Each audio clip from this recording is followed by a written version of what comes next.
modes and see if I can shed a little light on a different way of looking at them for you.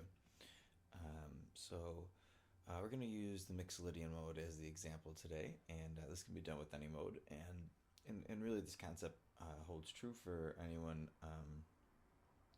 trying to correct the code on the modes on any instrument. So we're going to start with a couple of things that maybe you've heard that are true and good to know, and then we're going to go to this maybe new way for you of looking at them.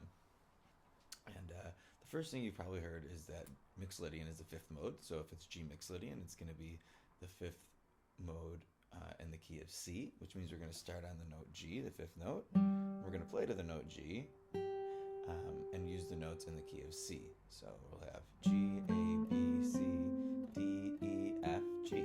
And that is G Mixolydian, and it is true and a good way of looking at it.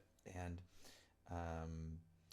another thing you may have heard is that Mixolydian is a major scale with a flat 7. So if we take the major scale and we flat the 7, that is also another way of looking at Mixolydian. So if I play G Mixolydian mode here as a scale shape, some guitarists might be familiar with that kind of looking like a major scale that they know in that position. The way we're going to look at it a little differently is kind of like the modes are a big arpeggio or a big chord. So we're really going to see the relationship of the notes. And the way that I like to think about this is the root. So in this case, G is kind of the weightiest note, and the gravity of it is pulling all the other notes towards it. So they all have a different relationship to that root note. All the other notes that are in our collection of notes, we're calling G Mixolydian. So a good way of hearing this is so you can really experience it is to play this G Mixolydian mode, the notes in that mode, but we're going to be playing a note and then skipping a note, and that's going to kind of give us an arpeggio. So it'll look something like this. So G is the root. I'm going to skip A and play B the third. I'm going to skip C and play D the fifth. I'm going to skip E and play F the flat 7. I'm going to skip G and play A the 9. I'm going to skip B and play C the 11. And I'm going to skip D and play E the 13. So that way I think we can really hear the chord tones and the relationships, and then also kind of see where they are. So I'll play that again.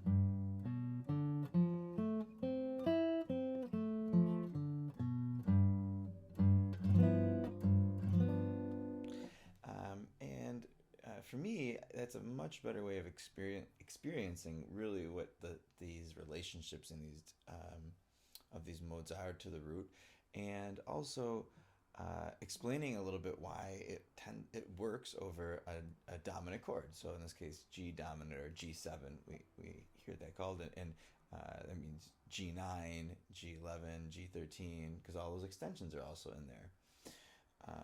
So seeing the extensions in there will help you not only to improvise,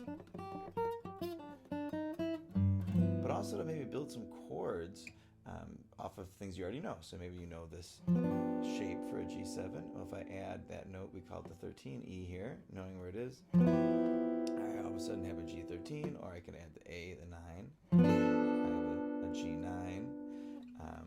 So I think it really is helpful to see where the notes are, and again, to really see what each note's relationship to the root is, and that makes it usable for me. That makes it more understandable for me than just kind of being a shape, or somebody saying that it's starting on G and playing to G, because that's not quite it. I could start on any note if I wanted to, and I'm using those notes, and the idea is that in my ear I'm really hearing this as the root, or this chord is behind it. So I could start on the B, or the F, the flat 7. I don't have to start on the root to hear it this way, or for it to be usable. So I hope that maybe sheds some light on a different way of looking at it, the modes, and maybe makes it a little more usable for you, which is really what we're trying to do with theory, right? Is get it so that we have an understanding of these concepts, and we can hear these ideas in in our mind, and then we know how to um, put them onto our instrument so we can be a little more expressive and have a little more vocabulary. So if you want to explore any of these ideas a little bit further, or concepts that I've kind of came up with to help myself and students get these in our hands and in our ears, you can look me up on Facebook and message me there, or shoot me an email at drewazzinaro@gmail.com, and we can talk about some concepts and some Skype lessons.